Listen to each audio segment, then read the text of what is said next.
Friends, options trade చేసేవాళ్ళు implied volatility అనే పదాన్ని వింటూ ఉంటారు.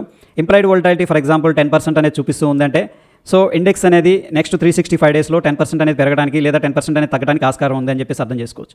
బట్ అదేవిధంగా కాల్ ఆప్షన్కి పుట్ ఆప్షన్కి ఇంప్లాయిడ్ వోల్టాలిటీ అనేది మనం చూసినప్పుడు ఇక్కడ చూడండి, పుట్ ఆప్షన్ ఇంప్లాయిడ్ వోల్టాలిటీ అనేది రైజ్ అవుతూ వస్తూ ఉంది and call option implied volatility అనేది తగ్గుతూ వస్తుంది. దీన్ని మనం ఎలా అర్థం చేసుకోవచ్చు అంటే పుట్స్ యొక్క ప్రీమియమ్స్ అనేది ఎక్కువగా పెరుగుతున్నాయని చెప్పేసి అర్థం చేసుకోవచ్చు. ఎందుకంటే implied volatility put side rise అవుతుంది, ఇంప్లాయిడ్ వోల్టాలిటీ కాల్ సైడ్ అనేది తగ్గుతుంది.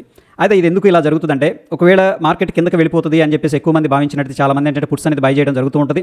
అటువంటి సమయాల్లో మార్కెట్ పడిపోతున్నప్పటికీ సెల్లర్ ఏంటంటే హయ్యర్ ప్రీమియమ్స్ అనేది డిమాండ్ చేయడం జరుగుతుంది. అందువల్ల పుట్ సైడ్ ఇంప్లాయిడ్ వోల్టాలిటీ పెరగడం జరుగుతుంది. సో ఈ కేసులో ఇంప్లాయిడ్ వోల్టాలిటీ పుట్ సైడ్ పెరిగిందంటే మార్కెట్ కిందకి వెళ్ళడానికి ఎక్కువగా ఛాన్సెస్ ఉన్నాయని చెప్పేసి అందరూ ఎక్స్పెక్ట్ చేస్తూ హయ్యర్ ప్రీమియం అయినప్పుడు కూడా పుట్స్ అనేది బై చేయడం జరుగుతుంది. ఇది మనకేంటంటే మార్కెట్లో ఒక డైరెక్షన్ అనేది ఇవ్వడానికి ఛాన్సెస్ అయితే ఉన్నాయి. ఇది సెంటిమెంట్ ఇండికేటర్గా మనం అయితే యూస్ చేసుకోవచ్చు. ఇటువంటి మరిన్ని టెక్నికల్ అప్డేట్స్ కోసం ప్రైస్ యాక్షన్ తెలుగు ఛానల్ని తప్పకుండా సబ్స్క్రైబ్ చేసుకోండి. ధన్యవాదాలు.